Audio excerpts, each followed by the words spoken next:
Welcome to Wealth Coffee Chats, folks, for your daily live updates. Get the most out of today's episode by participating in the chat. Make sure you ask some questions, be part of the conversation, have a bit of fun, grab a coffee or a tea, take some notes, and get ready to start your day, folks. Quick few housekeeping rules, though. No spamming, no advertising or self-promotion in the chat. That's not on.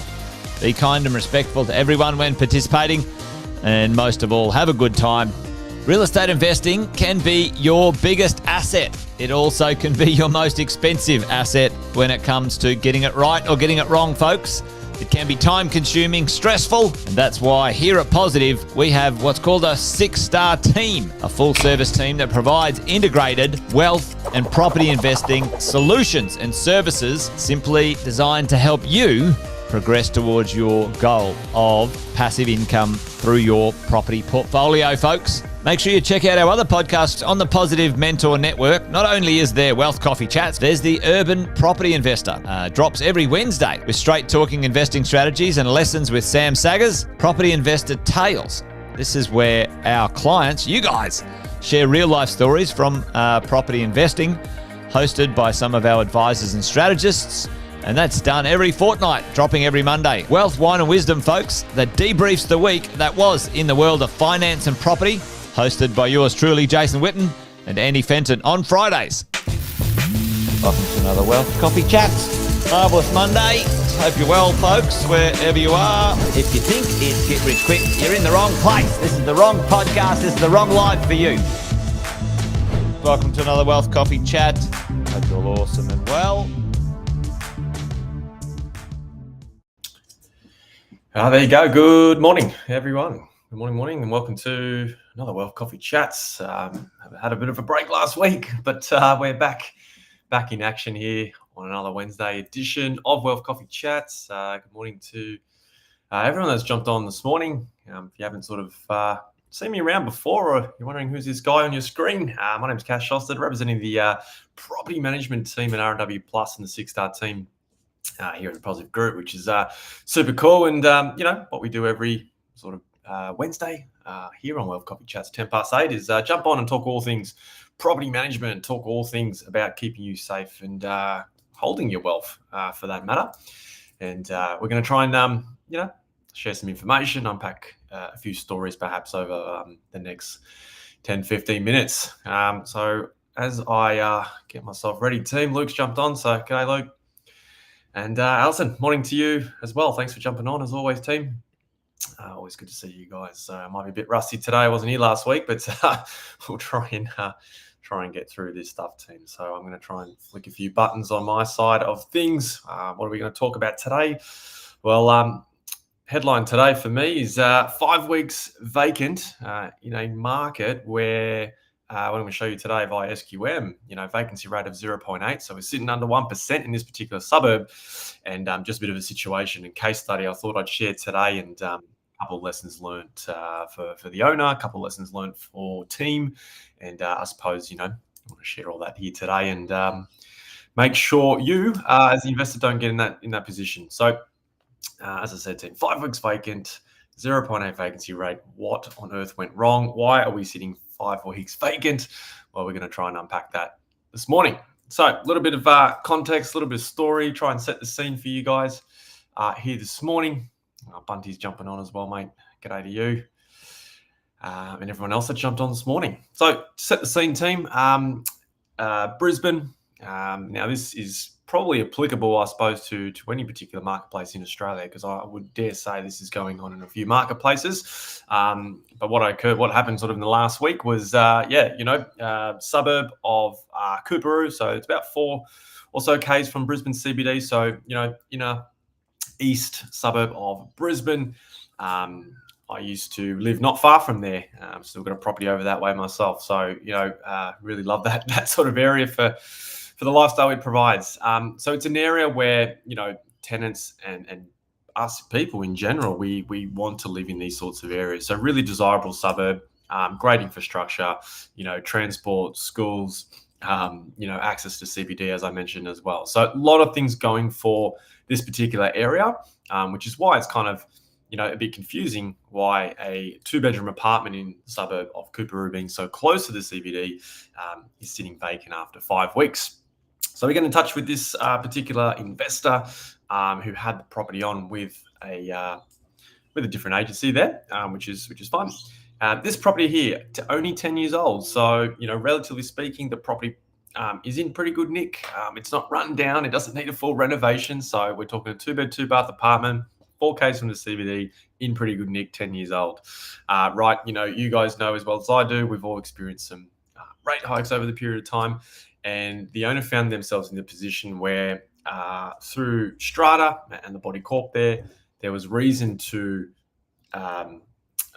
create and deliver a special levy to this particular building, which meant there was some significant buildings works that needed to be done in regards to cladding and legislation, things like that, which then created an $8,000 invoice to each of the owners in that particular building. So, it's a bit of a shock, I suppose, if you're not ready for that or you're not aware of that stuff coming. You get an email when it's totaling $8,000, right? So pretty significant impact and stuff there we need to figure out. So what had happened? Well, the sinking fund wasn't going to be able to fund this particular works that were involved, hence the special levy. So the owner's in a position where he's got an $8,000 bill on his doorstep. His property's renting for about $625 per week. Market value roughly sort of $650, $660. So what happens? What does he do? Well, the lease is coming up to expire, and as we know, not just here in Queensland, but around the country, we do have the ability to increase the rent once every year, being 12 months from the last one. And the owner thought, well, I'm going to try and recover my cost pretty quickly because we're under a bit of stress. And that was sort of the solution. It was just pass it on, right? I'm not saying that was the right or wrong move. I'm just going to explain what happened and maybe we can find some lessons in it. So the owner at the time increased the rent, wanted to increase the rent by $75 a week and take that rent from $625 up to $700 per week, right? Makes sense on paper. However, there was no diligent conversation, research, strategy, interpretation of the data and what was actually happening in that marketplace for there to be, to just pause for a moment and double check what was actually going on to see how this was going to play out. So the increase was implemented by the property manager without hesitation, took the instructions and off they went. From the tenant's perspective, they said, hey, listen, thanks, but no thanks. We feel that's above market value and we are going to move. Now, as I shared from the top, 0.8 vacancy rate, that's tenants not going to have a lot of choice out there, obviously, but hey, that's their choice. They're going to go and find an alternative accommodation route, which is totally cool. So here's the thing. There's no research done. Now this, I guess, knee-jerk reaction to, but hopefully recover the cost from an $8,000 special levy has caused a vacate. Hi, Sonia. I just saw your message there. So, and Kevin's here as well. G'day, Kevin. And so, team, the tenant was going to leave the property and vacate the property. So what had happened? Well, we need to, property manager said, hey, I need to advertise on the major portals and I need to find a new tenant. The owner said, fantastic, go and do that. So that process started. The property was advertised and open homes started occurring. Here's the thing, team. At $700 per week, the market wasn't reacting to it. Now, was it $20 above market value? Was it $50 above market value? Remember, we've come from $625 to $700 in this space. What we found, and I'll quickly show you guys, just so you know I'm not making numbers up here. But here is the average weekly rent in the suburb. Now, if I can make sure I can hover over this, let's see if this works. Now, interestingly enough, the average 2-bedroom apartment in this particular suburb is sitting there at around, if I can read that on my screen properly, just under the $600 mark, right? Now, Coorparoo, for those that know Coorparoo, there's a mixture of, I suppose, new developments. There's a mixture of some older, development there, so it kind of averages out in that space. Like I said, 10 years old, not doing too bad.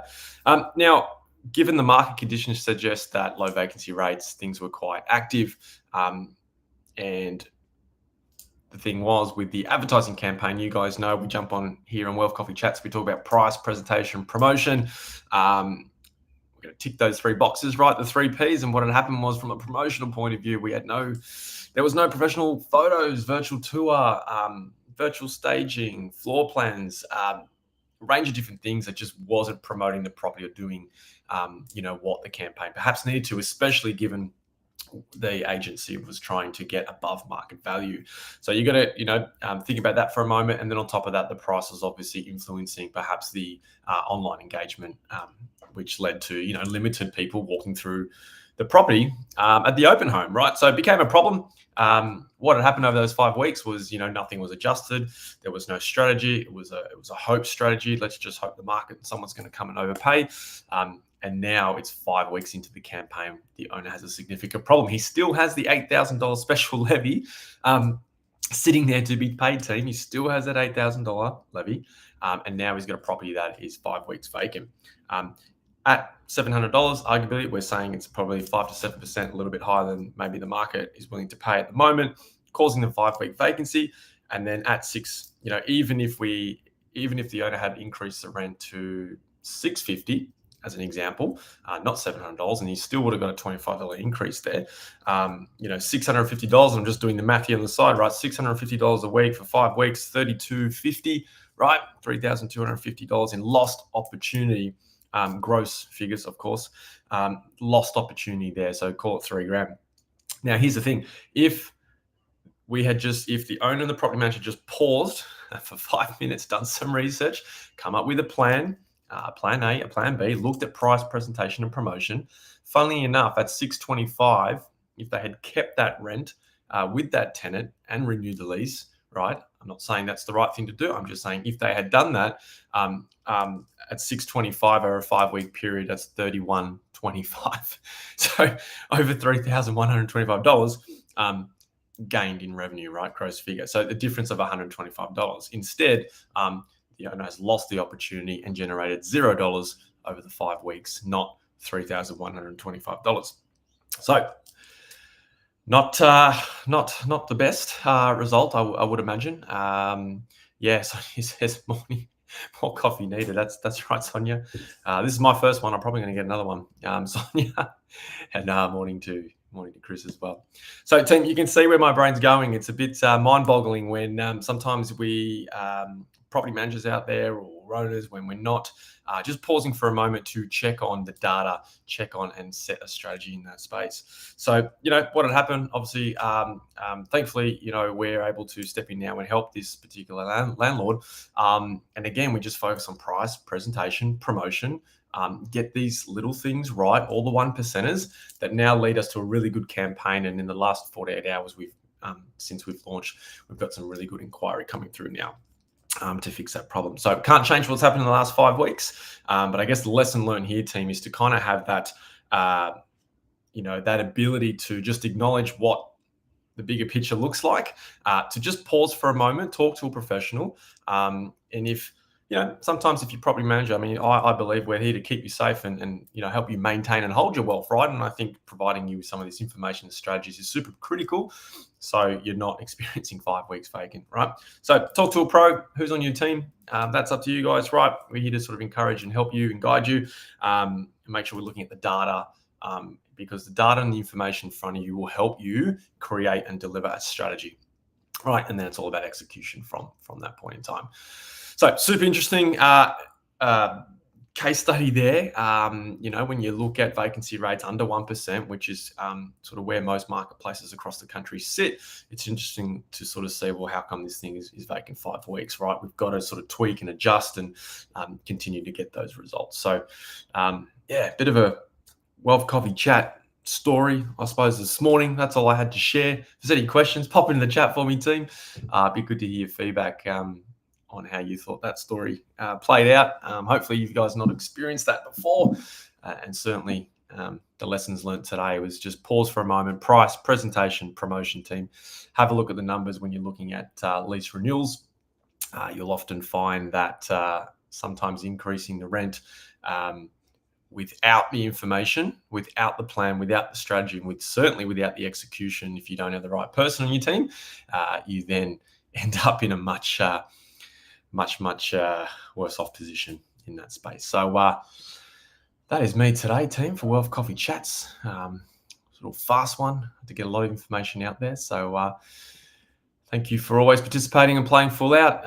As always, email address is just below, somewhere there, I think. And if there's any topics, questions, anything I can help you guys to keep you safe and maintain your wealth. And of course, feel free to let me know what's happening in your world.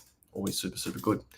So that's it for me, team. Wealth Coffee Chats, property management, done and dusted for a Wednesday. Good to get back into it. Team, don't forget, 8:10 tomorrow, Jason will be back for another lesson and story, I'm sure.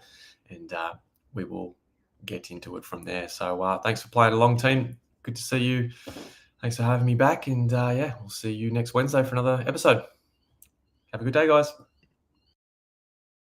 Episode of Wealth Coffee Chat, folks. Make sure you like, subscribe, and turn on your notifications so you never miss a thing when we go live. Improve your portfolio and investing game, folks, with Wealth Coffee Chats live every morning at 8:10 each weekday. Make sure you join us. Previous episodes are also available wherever you get your podcasts, folks, as well as our other podcasts from the 6-Star team here at positivementor.com.au.